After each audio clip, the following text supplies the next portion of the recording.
Hello friends, welcome back to the channel again.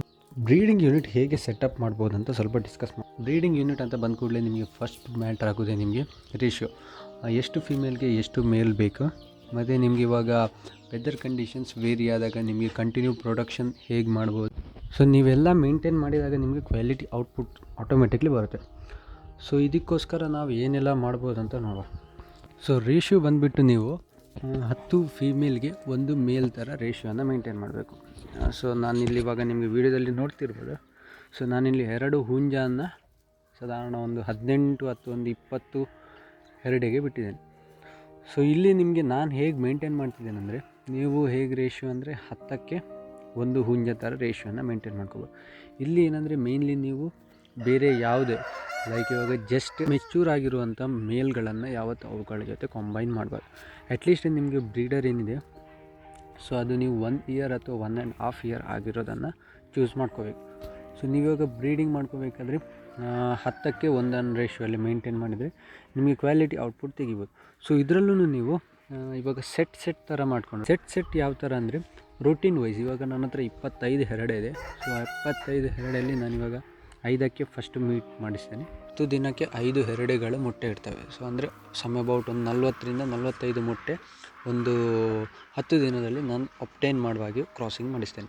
So ಅದು ಹೇಗೆ maintain ಮಾಡ್ತೇನೆ ಅಂದರೆ, ಒನ್ ಥಿಂಗ್ ಕ್ಲಿಯರ್, ನೀವು ಬ್ರೀಡಿಂಗ್ ಮಾಡುವಾಗ so at the large time ಒಂದು 10 ಹೆರಡನ್ನು ಬಿಟ್ಟು ಒಂದು ಮೇಲ್ ಬಿಟ್ಟು ನೀವು ಕ್ರಾಸಿಂಗ್ ಮಾಡ್ತೀರಂತಾದರೆ ನೀವು ಒಂದು ತಿಂಗಳು ಇಡೀ ಅದಕ್ಕೆ ಒಂದೇ ಸೇಮ್ ಹೆರಡಿಗೆ ಕ್ರಾಸಿಂಗ್ ಮಾಡಿಸ್ತಾ ಹೋಗಬಾರ್ದು. ಸೊ ರೋಟೀನ್ ವೈಸ್ ನಾನೇನು ಮಾಡ್ತೇನೆ ಅಂದರೆ, ಬೆಳಿಗ್ಗೆ ಬಿಡಬೇಕಾದ್ರೆ ಎಲ್ಲ ಹೆರಡನ್ನು ಒಟ್ಟಿಗೆ ಬಿಡಲ್ಲ. ಸೊ 5 ಹೆರಡನ್ನು ಒಂದು ಸಲ ಹೊರಗೆ ಬಿಡ್ತೇನೆ. ಸೊ ಅದಕ್ಕೆ ಒಂದು ಸಲ ಮೀಟ್ ಆಗುತ್ತೆ, ಆಮೇಲೆ ಎಲ್ಲನೂ ಹೊರಡೆ ಬಿಡ್ತೇನೆ. ಸೊ ಹೋಗ್ಲಿಕ್ಕೆ ನೆಕ್ಸ್ಟ್ ಏನು ಬರ್ತವೆ ಆ 5 ಹೆರಡೆ ಬಿಟ್ಟು ರಿಮೈನಿಂಗ್ ಒಂದು 10ರಿಂದ 15 ಹೆರಡೆ ಏನು ಎಕ್ಸ್ಟ್ರಾ ಇರುತ್ತೆ. ಸೊ ಅವುಗಳು ಜಸ್ಟ್ ಒಂದು ಮರಿ ಮಾಡಿ ಒಂದು 5ರಿಂದ 6 ದಿನ ಮ್ಯಾಕ್ಸಿಮಮ್ ಆಗಿರುತ್ತೆ. ಸೊ ಒಂದು 10ರಿಂದ 15 ದಿನ ಆದ ಕೂಡಲೇ ಅವುಗಳು ಇನ್ನೊಂದು ಸಲ ಮೊಟ್ಟೆ ಇಡಲಿಕ್ಕೆ ಶುರು ಮಾಡುತ್ತೆ. ಸೊ ಆ ಪೀರಿಯಡನ್ನು ಗ್ಯಾಪ್ ನೀವು ಮೇಂಟೈನ್ ಮಾಡಿಕೊಂಡು 5 ಹೆರಡೆ ನಿಮಗೆ ಮೊಟ್ಟೆ ಇಡುವಾಗೆ ನೀವು ಮೇಂಟೈನ್ ಮಾಡಿಕೊಂಡ್ರೆ ಸೊ ನಿಮ್ಮದು ಬ್ರೀಡರ್ ಏನಿದೆ ಸೇಮ್ ಬ್ರೀಡರ್ ಔಟ್ಪುಟ್ಟನ್ನು ನೀವು ತೆಕ್ಕೋಬೋದು. ಸೊ ರೇಷಿಯೋ ಇಸ್ ಗೊತ್ತಾಯ್ತು ನಿಮ್ಗೆ ಆಲ್ರೆಡಿ, 10 ಫೀಮೇಲ್ಗೆ 1. ಸೊ ಸೆಕೆಂಡ್ ಪಾರ್ಟ್ ನಿಮಗೆ ಬಂದುಬಿಟ್ಟು ಡಿಸೀಸ್ ಬರೋದಾಗೆ ಹೇಗೆ ಮೇಂಟೈನ್ ಮಾಡ್ಬೋದು. ಸೊ ನೀವು ಇವಾಗ ಇವಾಗ ನೀವೊಂದು 10 ಹೆರಡೆ ಬಿಟ್ಟು ಒಂದು ಹುಂಜ ಬಿಟ್ಟರೆ ಅದಕ್ಕೆ ಆಟೋಮೆಟಿಕ್ಲಿ ಮೀಟ್ ಆಗುತ್ತೆ, ಅದು ನಿಮಗೆ ಮೊಟ್ಟೆ ಇಡುತ್ತೆ. ಸೊ ಅದರಲ್ಲಿ ಕ್ವಾಲಿಟಿ ಮೇಂಟೈನ್ ಮಾಡಲಿಕ್ಕೆ ಆಗಲ್ಲ. ಸೊ ಕ್ವಾಲಿಟಿ ಮೇಂಟೈನ್ ಮಾಡಬೇಕಂದ್ರೆ ನೀವು ಹೀಗೆ ಕ್ರಾಸಿಂಗ್ ಡೈಲಿ ಅರ್ಲಿ ಮಾರ್ನಿಂಗ್ ನೀವು ಕ್ರಾಸಿಂಗ್ ಮಾಡಿಸಿದರೆ ನಿಮಗೆ ಕ್ವಾಲಿಟಿ ಔಟ್ಪುಟ್ ಬರುತ್ತೆ. ಸೊ ನಿಮ್ಮದು ಏನು ಬ್ರೀಡರ್ ಇದೆ ಸೊ ಅದರದ್ದೇ ಔಟ್ಪುಟ್ಟನ್ನು ನೀವು ಎಕ್ಸ್ಪೆಕ್ಟ್ ಮಾಡ್ಬೋದು. ನಾಟ್ 100%, ಸ್ಟಿಲ್ ಒಂದು 70 to 80% ನೀವು ಎಕ್ಸ್ಪೆಕ್ಟ್ ಮಾಡ್ಬೋದು. ಸೊ ನೀವು ಇವಾಗ ಪ್ರೊಟೆಕ್ಷನ್ ಹೇಗೆ ಮಾಡ್ಬೋದು.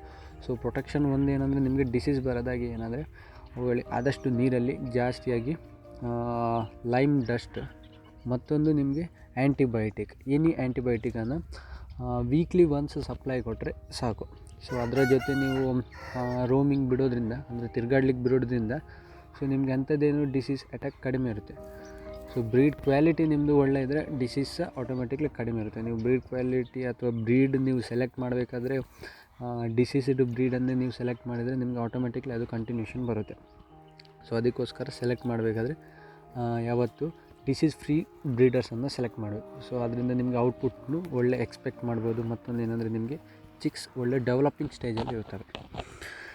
ಮತ್ತೊಂದು ಏನಂದರೆ ನಿಮಗೆ ಪ್ರೊಟೆಕ್ಷನ್, ಇವಾಗ ನಾನು ಹೇಳಿದೆ ನಿಮಗೆ ಆಗಲೇ ಕ್ರಾಸಿಂಗ್ ಟೈಮಲ್ಲಿ ಏನೆಲ್ಲ ಪ್ರೊಟೆಕ್ಷನ್ಸನ್ನು ಮಾಡ್ಬೋದು.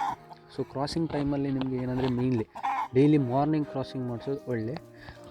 ಅದಾದಮೇಲೆ ನೀವು ಸಂಜೆ ಬೇಕಿದ್ದರೂ ನೀವು ಕ್ರಾಸಿಂಗ್ಸನ್ನು ಮಾಡ್ಕೋಬೋದು. ಏನಂದರೆ ಮಿಡ್ಲಲ್ಲಿ ಇಂಟರಪ್ಟ್ ಅಥವಾ ಇನ್ನೊಂದು ಮೇಲ್ ಬಂದು ಅದಕ್ಕೆ ಅದು ಮೀಟ್ ಅಥವಾ ಕ್ರಾಸಿಂಗ್ ಆಗ್ತಿರ್ಬೇಕಾದ್ರೆ ಇನ್ನೊಂದು ಮೇಲ್ ಬಂದು ಅದಕ್ಕೆ ಅದನ್ನು ಡಿಸ್ಟರ್ಬ್ ಅಥವಾ ಇಂಟ್ರಪ್ಟ್ ಮಾಡೋದಾಗೆ ನೀವು ನೋಡಿಕೊಂಡ್ರೆ ಸೊ ನಿಮಗೆ ಕರೆಕ್ಟ್ ಔಟ್ಪುಟ್ ಏನಿದೆ ಬರುತ್ತೆ ನಿಮಗೆ.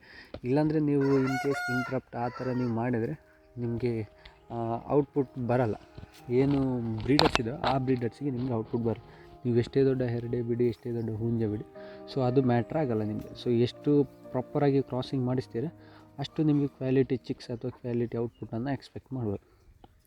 ಸೊ ನೀವು ಇವಾಗ ಇನ್ ಕೇಸ್ ನಿಮಗೆ ಇವಾಗ ಈ ಥರ ನಂತರ ಸಪ್ರೇಟಾಗಿ ಡೆವಲಪ್ ಮಾಡಲಿಕ್ಕೆ ಆಗಿಲ್ಲ ಅಂದರೆ ನೀವೊಂದು ಒಂದು 10x10 ರೂಮ್ ಅಥವಾ 10x10 ಶೆಡ್ ಇದೆ ನಿಮ್ಮ ಹತ್ರ, ಮಿನಿಮಮ್ 10 to 10 ಇರಲೇಬೇಕು. 10 ಹೆರಡೆ ಬಿಟ್ಟು ಒಂದು ಹುಂಜ ಬಿಡ್ತೀರಂತ ಆದರೆ ಸೊ 10x10 ನಿಮಗೆ ಶೆಡ್ ಇದ್ದರೆ ಸೊ ಅದರಲ್ಲೂ ಬ್ರೀಡಿಂಗ್ ಮಾಡ್ಕೋಬೋದು. ಅದರಲ್ಲಿ ಏನಂದರೆ ನೀವು ಇನ್ ಕೇಸ್ ಒಳಗೆ ಬಿಟ್ಟು ಮಾಡ್ತೀರಂತ ಆದರೆ ನಿಮಗೆ ಖರ್ಚು ಜಾಸ್ತಿ. ಅದಕ್ಕಿಂತ ನೀವು ಹೊರಗೆ ಬಿಟ್ಟು ಕ್ರಾಸಿಂಗ್ ಮೀಟ್ ಮಾಡಿಕೊಂಡು ನೀವು ಔಟ್ಪುಟ್ ತೆಗೆಯೋದು ಒಳ್ಳೆಯದು. So thank you for watching and please subscribe my channel. Thank you.